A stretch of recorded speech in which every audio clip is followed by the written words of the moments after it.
मी सेंगेजचे solution देतो तुम्हाला आज दिलेल्या प्रॉब्लेमचे. Cengage capacitor exercise solutions. तर हे क्वेश्चन्स आहेत, एवढे क्वेश्चन्स मी तर सॉल्व्ह करतोय. Let's begin from first. 7th. Distance between parallel plates of a capacitor is halved and dielectric constant is doubled, then the capacitance. हे सगळ्यांना आला असेल. C equal to A K epsilon naught by D असतो ना, म्हणजे C directly proportional to K by D. जरी काय केलेलं आहे, डिस्टन्स बिटवीन पॅरल प्लेट्स हे हाफ केलेलं आहे. ओके, म्हणजे C दुप्पट झाला ना, कळतंय. आणि डायलेक्ट्रिक कॉन्स्टंट डबल केलेला आहे, कळतंय. हे डबल केलं की हे पण डबल झालं, म्हणजे हे हाफ झालं की दुप्पट, हे डबल केलं की दुप्पट, म्हणजे हे झालं चौपट. म्हणजे नवीन विल बिकम 4 टाइम्स C. तिसरा ऑप्शन आन्सर कळलंय. हे सिंपल आहे रिलेशन, मी काही फार एक्सप्लेन करत बसत नाही unnecessary. 8. Capacity of a parallel plate capacitor with no dielectric substance. Capacity of a parallel capacitor with no dielectric substance, but the separation of 0.4 cm is 2 microfarad. But 0.4 cm जेव्हा आहे तेव्हा capacitance काय आहे, 2 microfarad आहे. बरं, the separation is hard and the field with dielectric constant of this much K, find capacity. हे करता येईल ना, सेम आहे. C1/C2 is equal to K1/K2 into D2 by D1. C1 2 आहे, C2 काढायचं आहे, K1 1 आहे, आत एअर आहे ना अगोदर म्हणून 1 आहे. दुसरं काय आहे, K2 आहे 2.8. बरं, D2 किती आहे, हाफ केलं ना D2 is half of D1 आणि हे D1 कट झाला. ओके, आणि हे काय झालं, C2 is equal to 2.8 into 4, म्हणजे काय होईल 11.2 मायक्रोफॅरेड. आन्सर हे आहे ऑप्शन नंबर 1. ओके, बरं. त्यानंतर 14th 14वा प्रॉब्लेम करतोय. 14th. Capacitance 20 microfarad, distance between the plates is 2 mm. If dielectric slide 1 mm, dielectric constant inside between the plate, then the new capacitance. Same question आहे, स्वतः try करा. Try करून झाला असेल तर वेल अँड गुड. हेच वापरतो मी.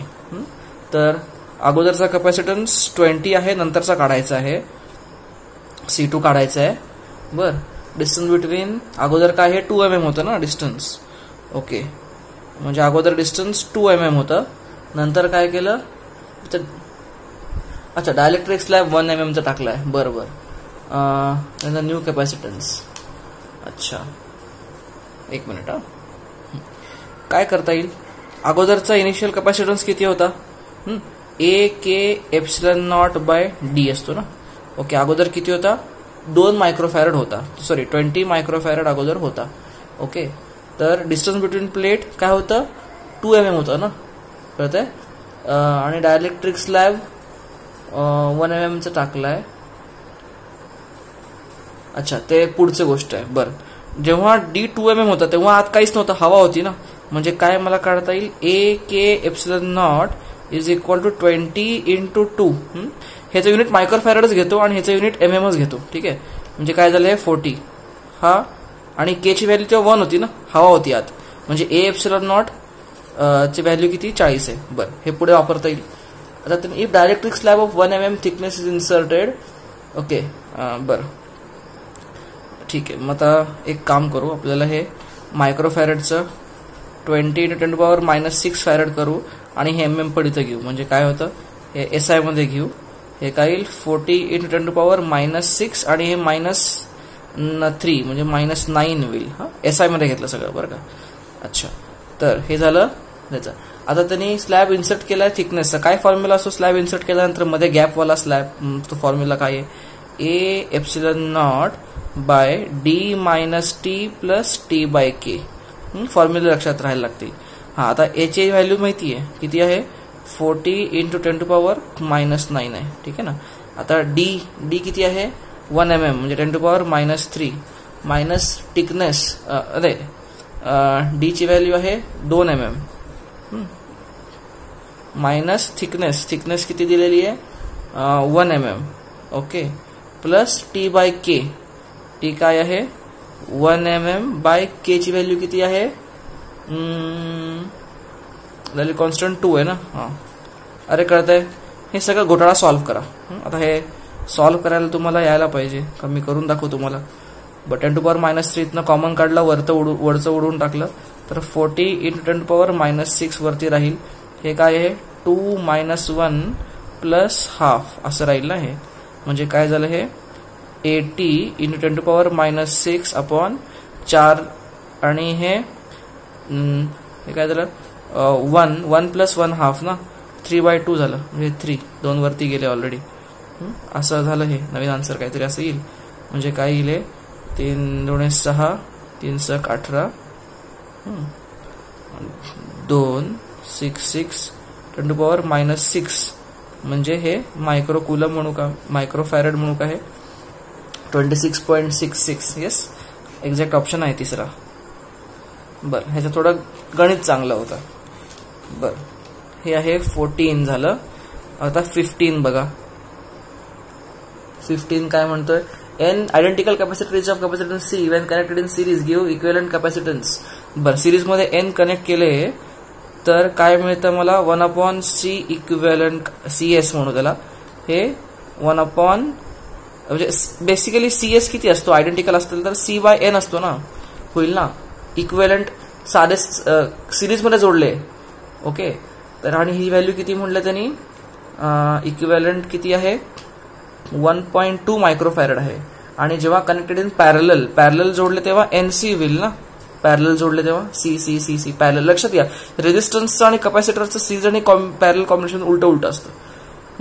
ओके, तर हे किती झालं 120 मायक्रोफॅरेड. तर त्यांनी N आणि C ची व्हॅल्यू विचारली आहे. काढा N आणि C ची व्हॅल्यू. काय करणार, हे आणि हे डिवाइड करा. डिवाइड केलं तर काय होईल, डिवाइड केल्यानंतर 1/n² होईल इज इक्वल टू 1.2/120. म्हणजे n² ची व्हॅल्यू काय आली 1200/12 म्हणजे हे 100. म्हणजे n ची व्हॅल्यू आली 100. ओके, n ची व्हॅल्यू 100 आली तर हे काय झालं, C ची व्हॅल्यू आली 1.2. C ची व्हॅल्यू आली 1.2. काय घोटाळा झाला का. तर मी रूट घेतला ना, 100चा रूट 10 यायला पाहिजे ना, 100 नाही 10 पाहिजे. म्हणजे हे राहील 12. कळतंय, एक स्क्वेअर रूट घ्यायचा राहिला. ठीक आहे, फाईन, असा आन्सर आहे. ओके, तर किती ऑप्शन दिसतो असं काही, हां सेकंड ऑप्शन आहे. कळतंय, हा 15वा क्वेश्चन आहे. 15 झाला. नाव there is 16. Let us see 16 काय, 3 capacitors each of capacity 4 microfarad connected in such a way that the effective capacitance is 6 farad. This can be done by. बरं, आता 3 कॅपॅसिटर each of capacity म्हणजे 3 आहेत ना, म्हणजे हे 4 आणि 4 हे 3 असे कनेक्ट करायचे की इफेक्टिव्ह कॅपॅसिटन्स काय व्हायला पाहिजे, 6 व्हायला पाहिजे. अच्छा, मी असं करतो ना, हे 4 समजा मी हे आता तुम्हाला ट्रायल प्रॅक्टिसनेच येणार आहे. हे 4 तुम्ही पॅरलल जोडले तर 8 होईल. नको 8 नको. मी काय करतो 4 सिरीजमध्ये जोडतो आणि याला एक पॅरलल करून टाकतो. आता सांगा मला, हे 4 सिरीजमध्ये काय झाले, 2 झाले. आणि 2 आणि हे 4 झाले 6. आपल्याला 6च पाहिजे ना, असं जोडावं लागेल. करते connecting 2 in series 1 in parallel. Okay, तर दुसरा ऑप्शन येतोय. कळतंय, हे काही नाही. सिरीज पॅरल मध्ये कधी लक्षात ठेवायचं की रेझिस्टन्स मध्ये काय होत होतं, 2 रेझिस्टन्स सिरीज म्हणजे काय होत होतं, R1 R2 असतील तर हे R1 + R2 होतं ना. आणि रेझिस्टन्सच्या पॅरल मध्ये काय होत होतं, R1 R2 असेल तर R1 R2 आपण R1 + R2 होत होतं ना पॅरल मध्ये. सिरीज मध्ये एक उलट करायचं. कॅपॅसिटर मध्ये सिरीज मध्ये असतील C1 C2 तर C1 C2 आपण C1 + C2. आणि पॅरलल असतील तर C1 C2 असतील पॅरलल तर C1 + C2. कळतंय, म्हणजे पॅरलल मध्ये ऍडिशन करायची कॅपॅसिटर्सची आणि सिरीज मध्ये रेसिप्रोकल्सची ऍडिशन करायची. कळतंय, हे रेझिस्टन्सच्या एक्झॅक्टली उलट आहे. ओके, मी आता हे सोल्युशन तुम्हाला सांगतोय, हे मी असं गृहीत धरून सांगतोय की तुम्ही व्हिडिओ बघितलेला आहे आणि तुम्हाला थिअरी त्यातली कळलेली आहे. तुम्ही व्हिडिओ बघायचा राहिला असेल, त्यातल्या थेअरीमध्ये डाऊट असेल काही, म्हणून तुम्हाला इथलं नाही आलं, तर पहिला ते व्हिडिओ परत बघा, थेअरी विचारा पहिले डाऊट्स. कळतंय आता? कारण मी प्रत्येक प्रॉब्लेममध्ये जर मी थेअरी सांगत बसलो तर तेवढा वेळच पुरणार नाही. हा एकच व्हिडिओ 2 तासाचा होऊन जाईल. तर मला थेअरी सांगायला लावू नका. थेअरी डाऊट असेल तुम्हाला, हे कुठनं आलं ते कुठनं आलं असेल, तर मला विचारा किंवा go back to that theory आणि तो व्हिडिओ बघा, किंवा आपण डिस्कस करू ग्रुपवर, विचारा, बाकीची मुलं आन्सर करतील. ठीक आहे, असं करता येईल. बघा पुढचा 16 झाला. पुढचा 19वा प्रॉब्लेम दिला होता मी, 19. ओके, 19 प्रॉब्लेम काय म्हणतो? A series combination of N1 capacitors of which value C1 is charged by a source of potential difference 4V. N1 capacitors आहेत, एक प्रत्येकाची व्हॅल्यू C1 आहे आणि ते सिरीज मध्ये आहेत, म्हणजे त्याचा C इक्विव्हॅलंट काय होईल? C1 by N1. ओके, हा C इक्विव्हॅलंट होईल ना त्याचा सिरीजचा. आणि ह्याला चार्ज कितीने केलेला आहे? 4 व्होल्टनी केलेला आहे. अच्छा, 4 व्होल्टनी केला म्हणजे प्रत्येकावर चार्ज किती येईल? CV, म्हणजे C1 by N1 into 4. Okay fine, 4. तर इतका चार्ज प्रत्येकावर आहे, म्हणजे त्या कॉम्बिनेशनवर आहे म्हटल्यानंतर काय, सिरीजच्या कॉम्बिनेशनवर चार्ज Q असेल, याच्यावरच्या अख्ख्यावर चार्ज Q असेल तर ह्याच्यावर पण Q पाहिजे आणि ह्याच्यावर पण Q पाहिजे. सिरीजमध्ये काय असतं? Q1 equal to Q2 equal to total Q ना. ओके, म्हणजे ह्याच्यात हे सगळे सिरीज आहेत आणि प्रत्येकावर 4 व्होल्टेज, त्याच्या सिरीजच्या कॉम्बिनेशनच्या अक्रॉस 4 व्होल्टेज आहे, त्यामुळे कॉम्बिनेशनवर इतकं चार्ज आहे, Q इक्वल टू CV. कळत आहे? हा, आणि हा चार्ज कॉम्बिनेशनवर आहे म्हटल्यानंतर सिरीज मधल्या सगळ्यांवर हा चार्ज असणार. ओके, आणि पहिली गोष्ट पुढे त्यांनी काय म्हणलंय? When another parallel combination of N2 capacitor each of C2 is charged by, when another parallel combination of N2 capacitor each of charge C2 is charged by a source of potential difference V, but it has same total energy stored in it as that of the first combination, the value of C2 in terms of C1. अच्छा, total energy त्यांनी हे केलेली आहे. ठीक आहे ना. मग ह्याची एनर्जी काय आहे? इनिशियल एनर्जी किंवा E1 म्हणूयात, हाफ CV स्क्वेअर ना, हाफ CV स्क्वेअर. ओके, कळत आहे? V square. ओके, म्हणजे किती येतं हे? 8C1 by N1 he initial energy आहे. अच्छा, आता त्याने काय केलंय? N2 पॅरलल जोडलेले आहेत. पॅरलल N2 जोडले म्हणजे किती आलं? CP. N2 पॅरलल जोडले ना, C2 कॅपॅसिटन्सचे पॅरलल जोडले म्हणजे ऍड करत गेले N2 टाइम्स. ओके, आणि मग एनर्जी ह्याची एनर्जी किती आहे? हाफ CV स्क्वेअर, आणि प्रत्येकच्या अक्रॉस हाफ C झालं ना, हे हाफ C हा C झाला, आणि V स्क्वेअर. आता त्यांनी V किती? 1 व्होल्ट म्हणलंय का? अच्छा, 1 व्होल्ट म्हणलंय, म्हणजे हे 1 स्क्वेअर 1 झालं, म्हणजे याची एनर्जी किती झाली? ही C2N2/2. अच्छा, तर ते तुम्हाला त्यांनी E1 आणि E2 हे एकच आहे असं त्यांनी सांगितलंय. E1 इक्वल टू E2 आहे, म्हणजे काय पाहिजे? 8C1/N1 is equal to C2N2/2 असं आहे. कळतंय? मग त्यांनी काय विचारलंय? What have they asked? C2 in terms of C1 विचारलंय, म्हणजे C2 इज इक्वल टू, हे करा, C2 is equal to 16C1 upon N1 N2. Answer पहिलाच ऑप्शन मॅच होतोय. कळतंय? साधं गणित आहे. पुढे 20वा क्वेश्चन असं करता येईल.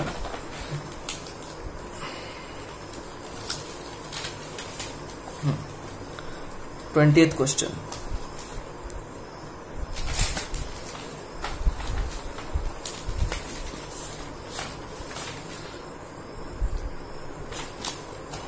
ओके, 20वा क्वेश्चन म्हणतं voltage of clouds is 400⁶ volt with respect to ground. In a lightning strike lasting 100 millisecond, a charge of 4 coulomb is delivered to the ground. The power of lightning strike is. अच्छा, power काय असते? Energy upon time ना. Okay, तर त्याने काय म्हणलेलं आहे? हा, एनर्जी काय असते, व्ही क्यू. आठवत आहे, कुठल्याही पोटेन्शियल डिफरन्सच्या अक्रॉस जर चार्ज क्यू ट्रान्सफर झाला तर किती एनर्जी त्याला दिली जाते, व्ही क्यू. आपण वर्क डन बाय सेल पण बघितलेलं आहे, व्ही क्यू. जर सेलचं पोटेन्शियल व्ही असेल एका सेलचं आणि त्यांनी क्यू चार्ज ट्रान्सफर केला तर किती एनर्जी तिने वर्क केलं, व्ही क्यू. म्हणजे तिने किंवा व्ही क्यू इतकी एनर्जी त्याला सप्लाय केली ना चार्ज क्यूला. ओके, म्हणजे energy equal to V Q आणि टाइम. बोला व्ही किती आहे, 4 × 10⁶ व्होल्ट. क्यू किती आहे, 4 कूलम अपॉन टाइम किती आहे, 100 मिलीसेकंड म्हणजे 0.1 सेकंड ना. 0.1 सेकंड मध्ये 10⁻⁻1 +1 झाले म्हणजे 16 × 10⁷ इतकी वॅट. म्हणजे मेगा 160 मेगावॅट. पहिला ऑप्शन. अरे कळतंय का, आतापर्यंत एक काही चॅलेंजिंग असं काय आलेलं नाही, सगळे सिंपल फॉर्म्युले बेस्ड क्वेश्चन्स आहेत. बरं, पुढे काय होतं, 26 बघा. 26 काय आहे, 26. ओके, ह्याच्यात भरपूर कॉम्बिनेशन वाला आहे. ठीक आहे. आता मी तुम्हाला हेच इथं दाखवतो, हे काढण्यात वेळ घालण्यापेक्षा इथं ठेवू आणि हे सॉल्व्ह करतो मी. बघा मी काय करतो, हे पहिलं कॉम्बिनेशन असं आहे, प्रत्येकाचं तुम्हाला सी इक्विलंट काढायचं आणि त्याचे मॅच द पेअर करायचे. ठीक आहे ना. तर काय करता येईल बघा, पहिल्यांदा हे दोन्ही एकमेकांना पॅरलल आहेत, चालू इथनं करता येईल का. ओके, हे पॅरलल आहे म्हणजे 2C झालं, हे झालं 2C.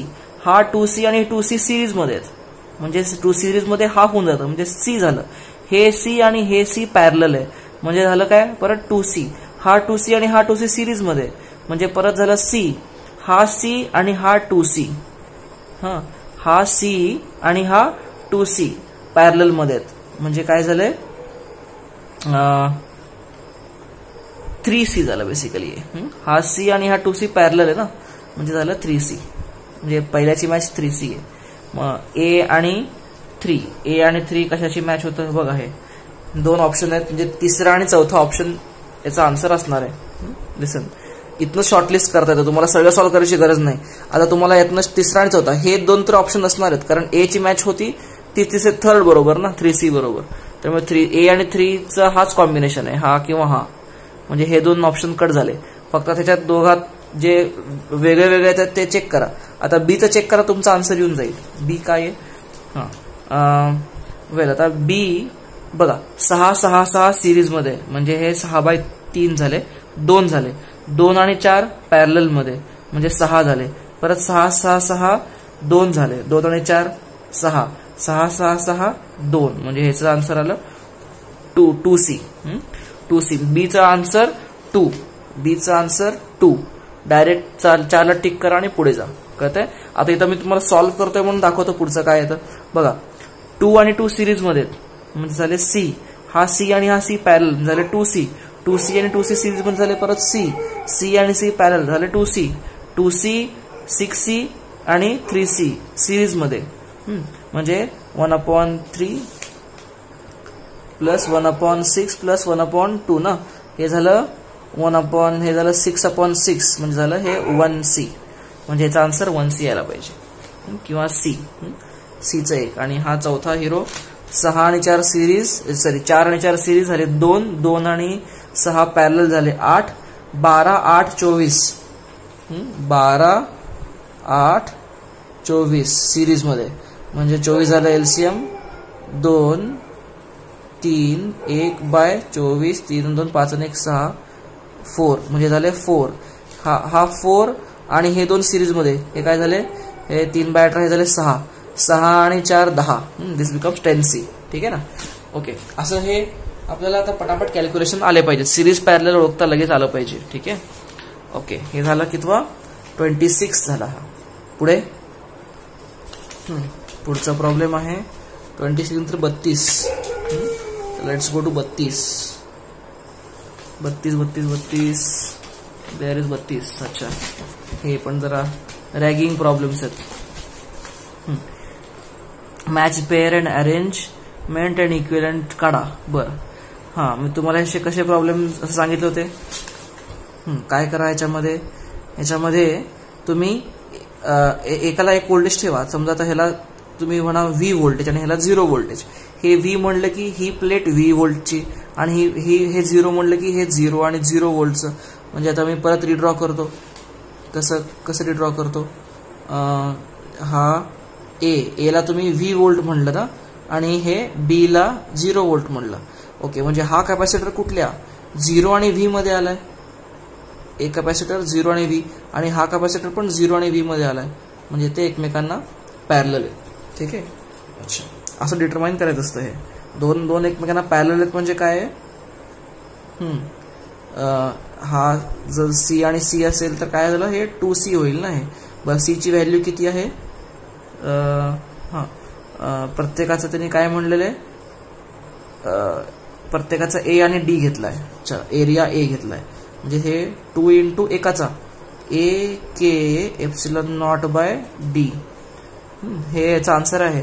म्हणजे ए ची जोडी जमती आहे 4 बरोबर. एचं 4 बघा, डायरेक्टली टिक करून पुढे जा. एकच आहे, एचं 4 जमणारा एकच ऑप्शन आहे. डायरेक्टली टिक करून पुढे गेलं. ठीक आहे, क्वेश्चन सॉल्व्ड. पण आता तुम्हाला दाखवायचं पण बाकी सॉल्व्ह करून दाखवतो मी. बघा, हे आता बीचं काढा इक्विव्हॅलंट. पहिल्यांदा काय करा, ह्याला 0 माना. बघा, आपण मी तुम्हाला ड्रॉ करून दाखवतो. ही 1 प्लेट, 2 प्लेट, 3 प्लेट, 4 प्लेट. हे 2 असं कनेक्टेड आहे आणि हे ए आहे आणि बी आहे. चला, मी ह्याला मानू 0 व्होल्ट. ही प्लेट 0 व्होल्ट झाली. ही प्लेट व्ही व्होल्ट मानू. बरं, आणि ही प्लेट एक्स मानू. हे एक्स म्हणलं की ही पण एक्सला. परत रिड्रॉ करा. 0 व्ही आणि एक्स. 0 म्हणजे ए, व्ही म्हणजे बी ना. ओके, हा कॅपॅसिटर आहे, हा 0 आणि एक्सच्या मध्ये आहे. हा कॅपॅसिटर आहे 0 व्हीच्या मध्ये आणि हा कॅपॅसिटर आहे व्ही आणि एक्सच्या मध्ये. असं आहे हे सी सी सी. म्हणजे ह्याचा इक्विव्हॅलंट काय झाला, हा झाला C/2 आणि C/2 आणि C 3C/2. म्हणजे काय झालं, हे 3C/2 म्हणजे 3/2 ए K epsilon not by D. असा एक आन्सर येतोय. 3/2 ए के एप्सिलॉन. अच्छा, ओके, त्याच्यात के भरलेला आहे एकात. ओय ओय ओय ओय हा के जर भरला असेल म्हणजे 0 आणि व्हीच्या मध्ये त्यांनी काय भरलेलं आहे, एक मिनिट थांबा, गडबड झाली. 0 आणि व्हीच्या मध्ये के भरलेला आहे म्हणजे ह्याचा केसी होईल. ह्याचं काय होईल, ह्याचा इक्विव्हॅलंट कॅपॅसिटन्स काय होईल, सी राहणार नाही, केसी होईल. अच्छा, म्हणजे आता तिघांचं काय, हे C/2 झाले आणि C/2 आणि हे म्हणजे सी इक्विव्हॅलंट काय झाले, KC प्लस C/2 असं होईल. हे म्हणजे 2K + 1/2 काय झालं, काय कळलं नाही. C कॉमन काढला, K + ½ करून टाकू ना, कळतंय का. अच्छा, आता बरं, या फॉर्मॅटमध्ये कसं लिहिता येईल हे. बरं, C ची व्हॅल्यू काय आहे, ए के एप्सिलॉन. अच्छा, के ची व्हॅल्यू तिने 2 दिलेली आहे, हेही बघितलं नाही मी. के ची जर व्हॅल्यू तिने 2 दिलं असेल तर 2 + ½ काय झालं, 5/2 झालं ना. म्हणजे ह्याचा आन्सर काय झालं, 5/2C. याचा आन्सर काय झाला, 5/2C. सी ची व्हॅल्यू काय, ए के एप्सिलॉन म्हणजे 5/2 ए K epsilon not by D. हे असं आन्सर आहे. ठीक आहे, याची जोडी याच्याबरोबर लागते. ओके, आता हे बघा, हाऊ डू यू सॉल्व्ह दिस.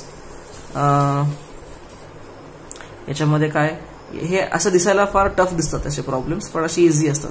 फक्त याच्यात कॅल्क्युलेशन मध्ये घोटाळ्याची शक्यता असते. बघा, मी काय करतो, 1 2 3 4 हा हे ए आणि हे 1 2 3 4 आणि हे 5 असं हे आहे. हा आहे बी. ह्याला माना 0 व्होल्ट, ह्याला माना व्ही व्होल्ट. आता हे 0 म्हणलं की ही प्लेट 0 0 0 0, ही प्लेट व्ही म्हणल्यानंतर ही plate V V V V V. ह्याच्यामध्ये डायइलेक्ट्रिक कुठं नाहीये. आता हे डिस्टन्स टोटल डी आहे ना आणि ह्याच्यामध्ये हे डिस्टन्स आले म्हणजे हे डिस्टन्स D/2 घ्या. म्हणजे हे डिस्टन्स सगळं D/2 D/2 D/2 त्यांनी द्यायला पाहिजे ऍक्च्युली हे D/2, पण ठीक आहे, आता घ्या D/2 सगळं डिस्टन्स प्लेट मधला D/2.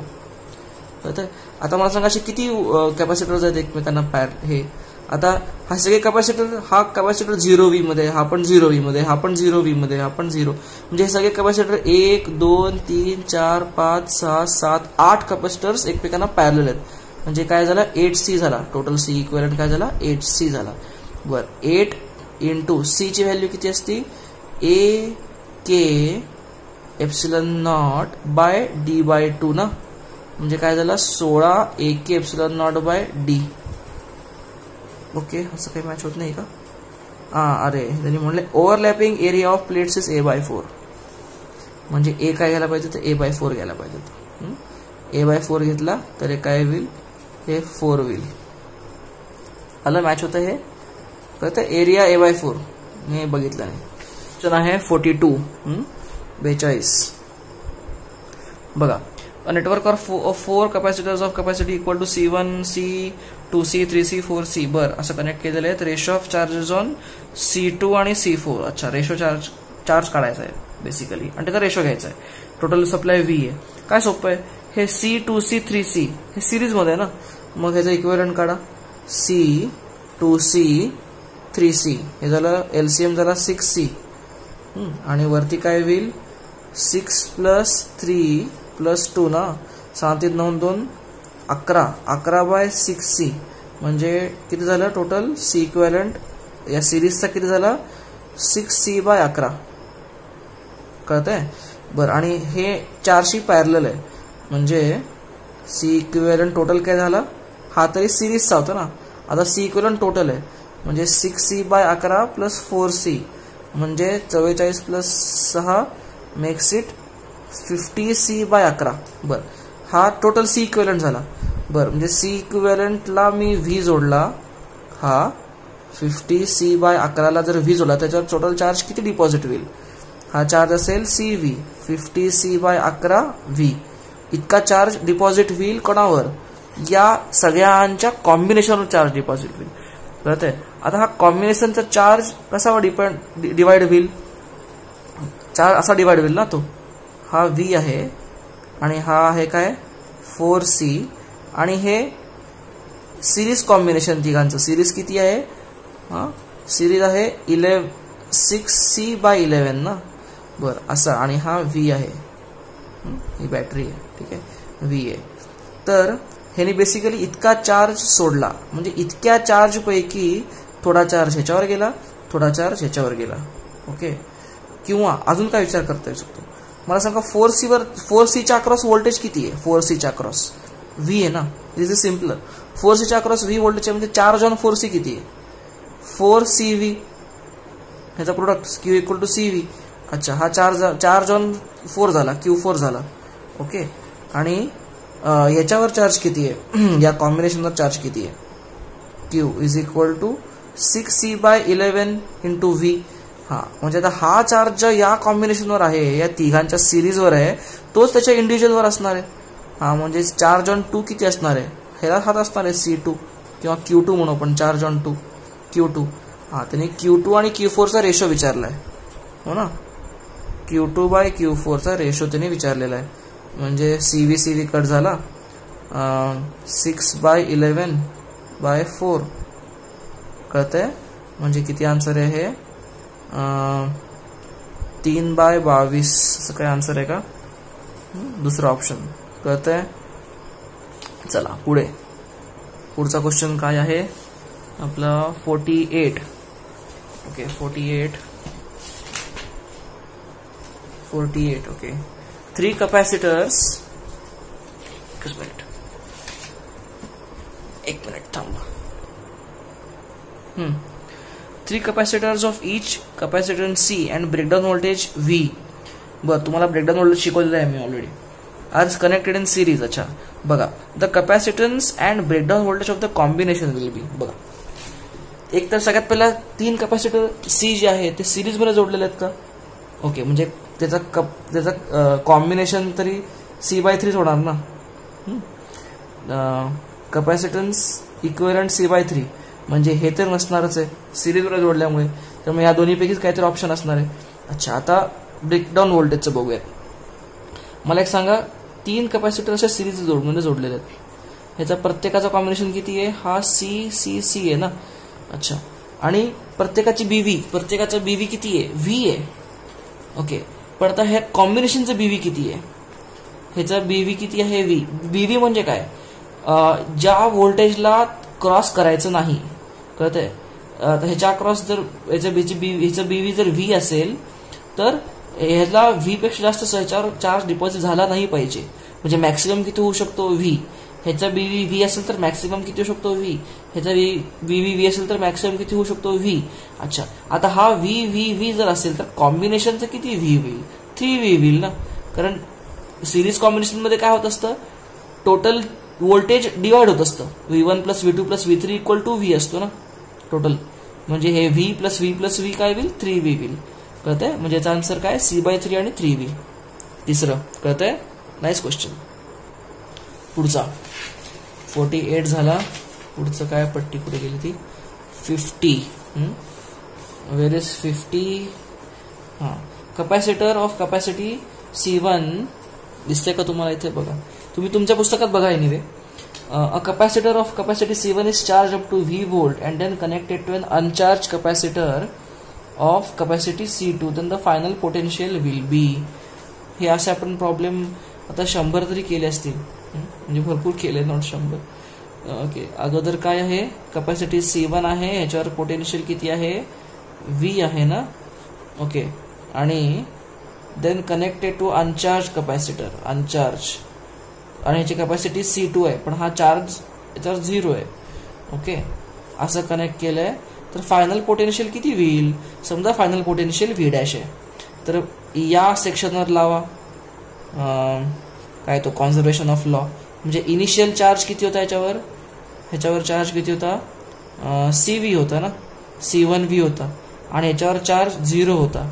म्हणजे टोटल चार्ज C1V या सेक्शन मध्ये आहे. याचा अर्थ कनेक्शन झाल्यानंतर पण इतका चार्ज राहायला पाहिजे. फायनल पोटेन्शियल एवढं आहे आणि C1 तर चेंज होत नाही. म्हणजे फायनल चार्ज तर किती आहे C1V' आणि याच्यावरचं किती आहे C2V'. कळतंय. म्हणजे मला V' पाहिजे तर काय होईल C1V upon C1 plus C2. Okay, कळतंय. ऑप्शन तिसरा कसा आला. पुढे पुढचा क्वेश्चन आहे 50. 50 झालाय का. झालाय 52. ओके, 52 काय म्हणतोय. 2 metallic spheres radius 1 centimeter 2 centimeter are given charges. They are connected by conducting wire. Final charge. Okay, on the smaller sphere. लक्षात घ्या बघ, हा स्मॉलर स्फिअर आहे, हा मोठा स्फिअर आहे. हा 1 सेंटीमीटर आहे, हा 2 सेंटीमीटर आहे. कळतंय. ह्याच्यावर 10⁻² कूलम आहे, ह्याच्यावर 5 × 10⁻² कूलम आहे. बर, आता जेव्हा हे कनेक्ट केलं तेव्हा चार्ज फ्लो झाला असं मानून चालू. समजा चार्ज Q असा फ्लो झाला, तर मग ह्याचा नवीन चार्ज किती राहील. ह्याचा नवीन चार्ज किती होईल 10⁻² Q ना, आणि ह्याच्यावर चार्ज किती होईल 5 × 10⁻² प्लस Q. कळतंय का. आणि हा जर पॉइंट A आणि B असेल तर हे चार्ज Q अशा पद्धतीने फ्लो होईल की दोघांचं पोटेन्शियल सेम होईल. म्हणजे VA will be equal to VB. बर, मग सांगा VA. KQ by R should be equal to KQ by R ना. कळतंय. मग तुम्ही हे सॉल्व्ह करा आणि Q काढा. 10⁻, बर काय करता येईल हे 10⁻² minus 5 × 10⁻² is equal to 2Q. म्हणजे Q काय झालं -2 × 10⁻² असं झालं ना. अच्छा, हे मायनस साईन काय दाखवतं की मी Q असं गेलेलं असं नाहीये, डायरेक्शन त्याची चुकीची आहे, उलटी. म्हणजे Q ऍक्च्युअल असा गेला. बर, तर हे काय म्हणलंय चार्ज ऑन स्मॉलर स्फिअर. म्हणजे हा चार्ज होता ना त्याच्याकडे 10⁻² मायनस Q. मायनस सकट ठेवा हे. कळतंय का. म्हणजे काय झालं हे 3 × 10⁻² कूलम आन्सर आहे पहिलं. कळतंय कसं सॉल्व्ह केलं. ओके, हे हा ऍक्च्युअली आपण इलेक्ट्रोस्टॅटिकच प्रॉब्लेम आहे, हा कपॅसिटरचा प्रॉब्लेम नाहीच आहे. ठीक आहे. दिस वॉज हाऊ मच 52 होता. Let's go to 59. 59 कुठे गेला. Okay, a conducting sphere of radius 10. Me mostly सगळे एम्स आणि मागच्या एक्झाम मधले CBSE PMT वगैरे अशा एक्झाम मधले घेतलेत क्वेश्चन्स. बर, 59. A conducting sphere of radius 10 cm is charged up to 10 microcoulomb. Another uncharged sphere of radius 20 cm is allowed to touch it for some time. After that the spheres are separated. Then the charge density on the spheres will be in ratio. कसं करता येईल? Same question try करा.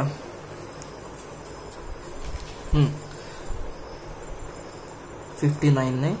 Okay, तर त्यांनी काय म्हणलेलं आहे, एक आहे 10 सेंटीमीटरचा आणि एक आहे 20 सेंटीमीटरचा. बर, तर ह्याच्यावर आहे 10 मायक्रोकुलम, ह्याच्यावर आहे अनचार्ज्ड 0. बर, जेव्हा टच केला तेव्हा असं टच केला ना, समजा चार्ज क्यू फ्लो झाला, तेच आहे सगळं, काही वेगळं काहीच नाही. ह्याच्यावर चार्ज किती होईल आता, 10 मायनस क्यू आणि ह्याच्यावर प्लस क्यू चार्ज होईल ना. बर, मग हा पॉइंट ए हा बी असेल तर V A should be equal to V B, K Q by R. K K cut करून टाकू मी. क्यू काय, 10 minus Q K Q by R. इथं काय, क्यू बाय आर.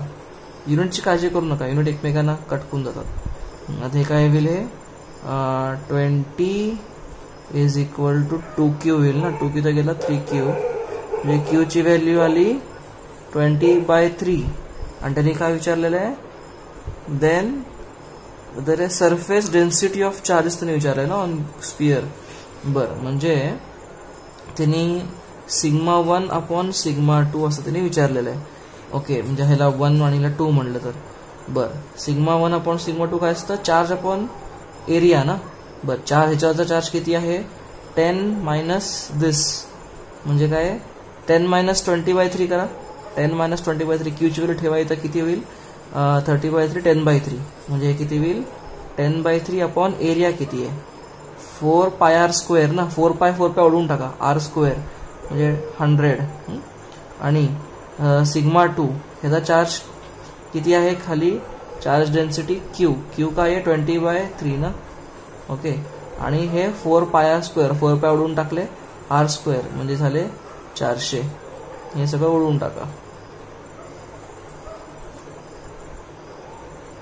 हे काय राहिलं 2. कळतंय का? ओके, चला पुढे. पुढचा क्वेश्चन आहे 61. बर, 61 कुठे आहे, हिअर इट इज. 61 काय म्हणतोय, 2 capacitors of capacitance 5 microfarad 10 microfarad charge with potential this respectively. Now they are connected with plates of same polarities together. तर कॉमन पोटेन्शियल काय राहील, आपण आता हे असं करत करत बोर झालं आता करत हे. ठीक आहे, कॅपॅसिटर काय आहे बघा, तरी पण बघा, एक आहे 5 मायक्रोफॅरेड, ठीक आहे, आणि दुसरा काय आहे 10 मायक्रोफॅरेड. बर, ह्याला किती चार्ज केलं, 40 व्होल्टनी चार्ज केलं आणि ह्याला 10 व्होल्टनी चार्ज केलं. नाव द 2 कॅपॅसिटरचं कनेक्ट, ओके, असं असं कनेक्ट केलेलं आहे, म्हणजे हे प्लस मायनस पकडलं तर हे प्लस मायनस असं कनेक्ट केलेलं आहे. बरं, द कॉमन पोटेन्शियल विचारलंय, चार्ज फायनल चार्ज विचारलंय वगैरे वगैरे. बघा, आपण आपलं काढून टाकू. हे तुम्हाला शॉर्टकट लॉंगकट दोन्ही सांगित होता मी, आता मी शॉर्टकटनेच करतो. बेटर शॉर्टकट वापराय दरवेळेला. ओके, या सेक्शनमध्ये अगोदरचा चार्ज किती होता, CV ना, 20 200 मायक्रोकुलम होता अगोदर. ह्याच्यावर चार्ज किती होता, 100 मायक्रोकुलम होता. टोटल चार्ज किती होता, 300 मायक्रोकुलम या सेक्शनच्या आत अगोदर होता. समजा फायनल पोटेन्शियल झालं V'. तर आता फायनल चार्ज किती झाला, CV ना, 5V' प्लस 10V'. 10V' म्हणजे झालं 15V', म्हणजे V' ची व्हॅल्यू किती आली 20. हे सॉल्व्ह केलं ना, 15ने डिवाइड केलं 30ला, 300ला, तर 20 आले, 20 व्होल्ट. म्हणजे कॉमन पोटेन्शियल किती झालं 20 व्होल्ट. बरोबर आहे ऑप्शन पहिला. Final charges on the capacitor will be.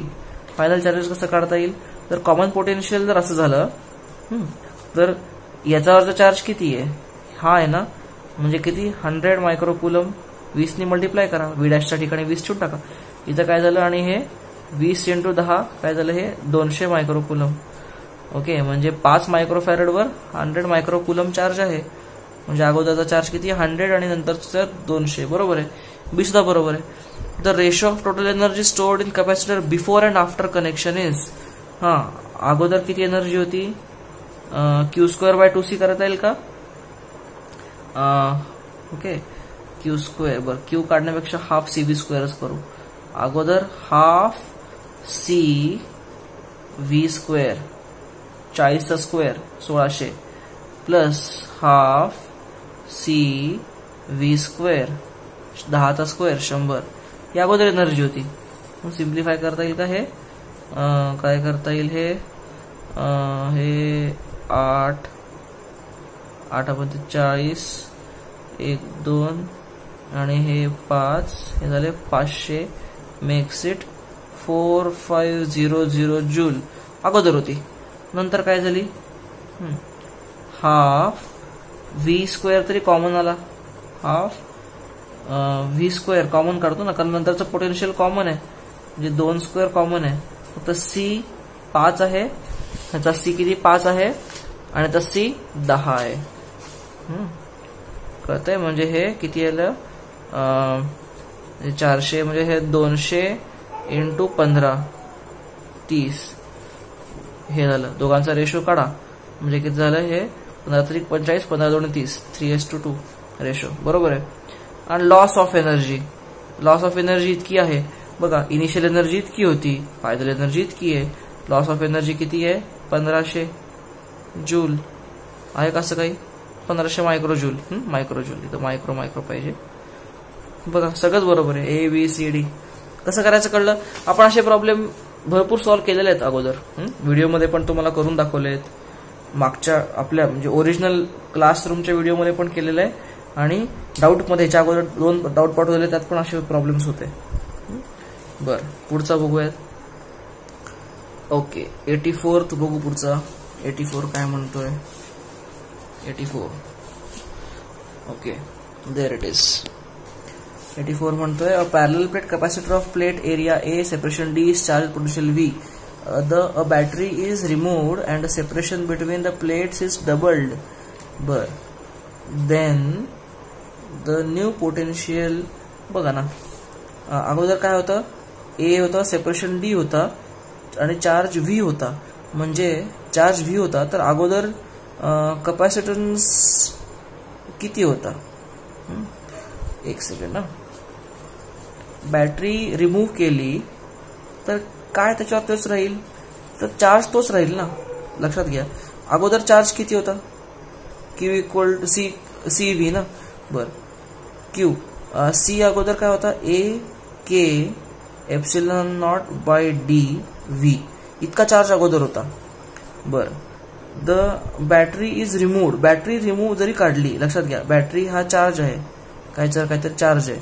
आता बॅटरी जी आहे, असा चार्ज अगोदर बॅटरी होती, आता बॅटरी काढून काढली तरी हा चार्ज असाच राहील ना. चार्जला कुठं charge cannot be killed, destroy करू शकतो नाही चार्ज. म्हणजे चार्ज इनिशियल असा जो होता तो फायनल चार्ज पण असाच असायला पाहिजे, कळतंय. आणि ते काय केलंय मग, battery is removed and separation is doubled, कळतंय. म्हणजे Q फायनल काय पाहिजे, सेपरेशन डबल केलं ना, म्हणजे AK∈0/2D. आता ह्याचं नवीन पोटेन्शियल समजा झालं V', असं झालं. आणि दिस शुड बी इक्वल टू दिस, कळतंय. मग काय करता येईल, हे AK∈0 हे इक्वेट करा, D कॅन्सल झालं, म्हणजे V'/2 becomes equal to V, म्हणजे V' becomes equal to 2V. बरोबर आहे, पहिला ऑप्शन बरोबर आहे.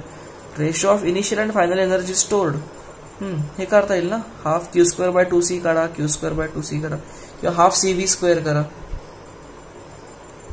किंवा अजून एक, तुम्हाला Q माहितीये, V माहितीये ना, तर अजून फॉर्म्युला काय असतो, हाफ QV, हा पण एक फॉर्म्युला आहे.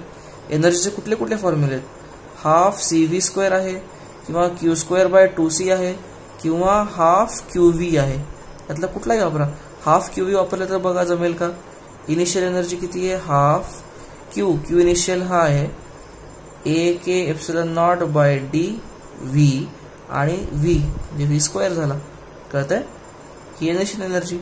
फायनल एनर्जी किती आहे, हाफ AK∈0/2D V' आणि व्ही डॅशचा स्क्वेअर, पण व्ही डॅशची 2v आहे ना, 2vचा स्क्वेअर म्हणजे काय झाला 4v स्क्वेअर झाला, कळतंय? ओके 4v स्क्वेअर झाला म्हणजे 2 कट झाले, म्हणजे बेसिकली काय झालं E final is becomes equal to 2 times E initial. Okay, तर काय म्हणतायत हे ratio of initial to final, बरोबर आहे. इनिशियल टू फायनल 1/2 झाला, म्हणजे ए पण बरोबर आहे, ए पण बरोबर आहे, बी पण बरोबर आहे. म्हणजे तिन्ही ऑप्शन ट्राय करा, तिन्ही ऑप्शन बरोबर आहे. आता एक काय करताय तुम्ही का, एक सिंपल तुम्हाला सांगतो, अशा केसेसमध्ये ए ए ए ए सगळीकडे दिसतच आहे, म्हणजे ए बरोबर आहे का नाही बघायला जाऊच नका. मी तर तुम्हाला एक्सप्लेन करतोय कन्सेप्ट म्हणून सांगतोय, पण एक्झाममध्ये सॉल्व्ह करताना ए सगळीकडे दिसतच आहे ना, म्हणजे ए चे काय करायची गरज नाही, ते असायलाच पाहिजे बरोबर. बी पण, बी तिघांमध्ये दिसतंय, जे बी पण असायची शक्यताच आहे, मॅक्सिमम बरोबर असायची शक्यता आहे. सी तिघांमध्ये दिसतंय, म्हणजे सी पण असायची शक्यता आहे.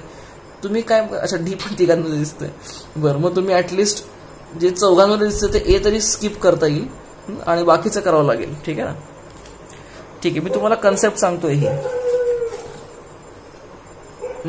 आता ए बरोबर आहे, बी बरोबर आहे, म्हणजे हे तरी ऑप्शन चुकीचंच आहे, दुसरा शक्यच नाही. लेटस ह्या तिघांमधले काय आहे बरोबर ते बघूयात. आता ह्याच्यामध्ये सी दोन्हीकडे दिसतोय, डी दोन्हीकडे दिसतोय, म्हणजे ठीक आहे, सी आणि डी मध्ये परत खेळावंच लागेल.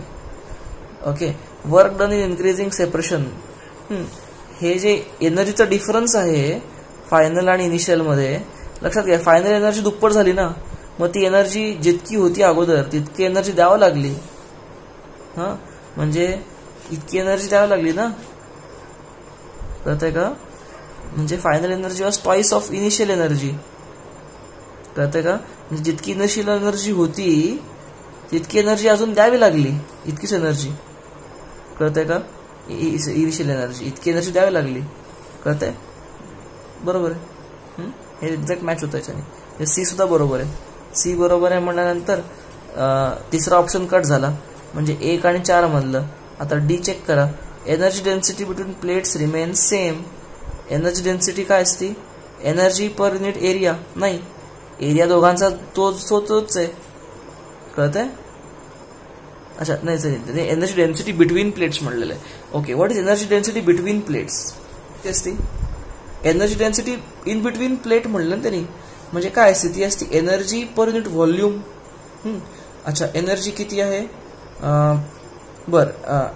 Energy okay per unit volume, volume किती आहे ए इंटू डिस्टन्स. आता डिस्टन्स जे चेंज झालं लक्षात घ्या, ही वेगळं आहे, बरं आपण करूनच बघूयात.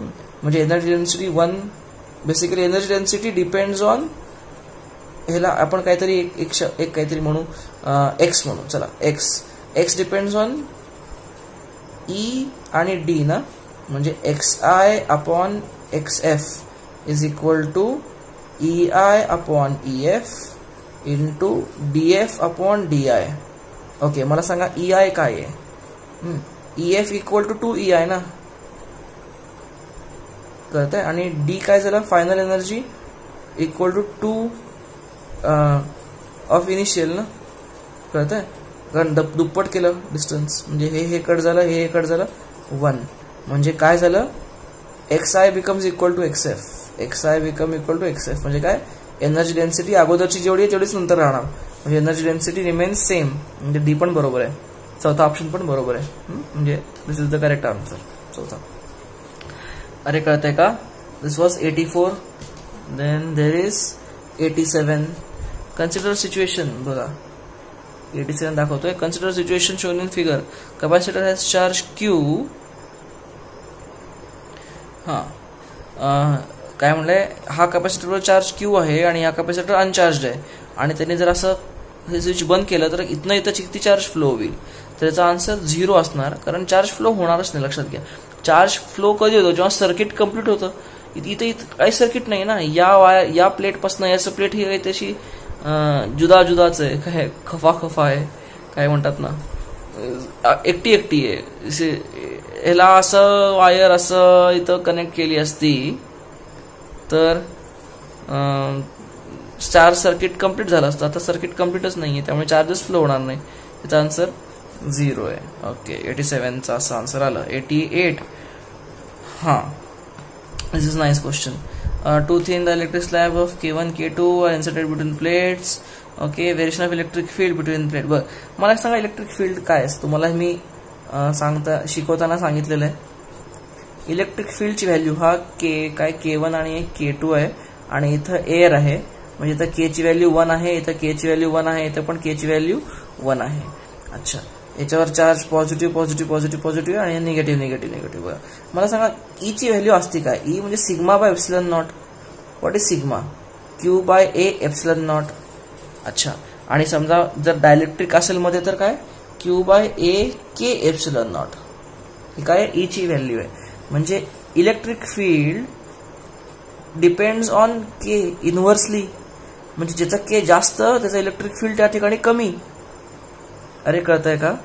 ओके, म्हणजे आपण आता इलेक्ट्रिक फील्ड आणि इलेक्ट्रिक फील्ड या डिस्टन्सवर डिपेंड करत नाही. या डिस्टन्ससाठी इलेक्ट्रिक फील्ड कॉन्स्टंट आहे. बघा याच्यात कुठे डिस्टन्स डी दिसतोय का तुम्हाला? नाही.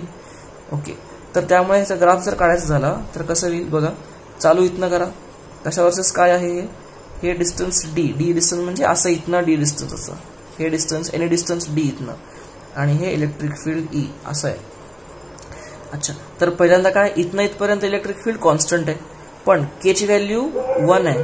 के ची व्हॅल्यू कमी ना ह्याच्यापेक्षा, K1 पेक्षा याची व्हॅल्यू कमी असते ना. के व्हॅल्यू कमी म्हणजे इलेक्ट्रिक फील्ड जास्त, म्हणजे असं येणार. बरं, K1 ची व्हॅल्यू जास्त म्हणजे के व्हॅल्यू जास्त म्हणजे ई कमी. असा ड्रॉप होणार. ओके, सरळ जाणार पुढे. इथं परत हवा आली की परत हे वरती आलं, कारण के ची व्हॅल्यू वाढली. के ची व्हॅल्यू कमी झाली, हे जास्त असते ना. K1 is always greater than K air, K2 is always greater than K air. बरोबर ना? कळतंय? हा, इथं परत आल्यानंतर परत K2 ची व्हॅल्यू मोठी आहे. मोठी म्हणलं की मोठी व्हॅल्यू म्हणजे ई कमी, परत कमी झालं आणि परत हवा आली म्हणजे हे परत वरती आलं. असं काहीतरी दिसतंय का बघा.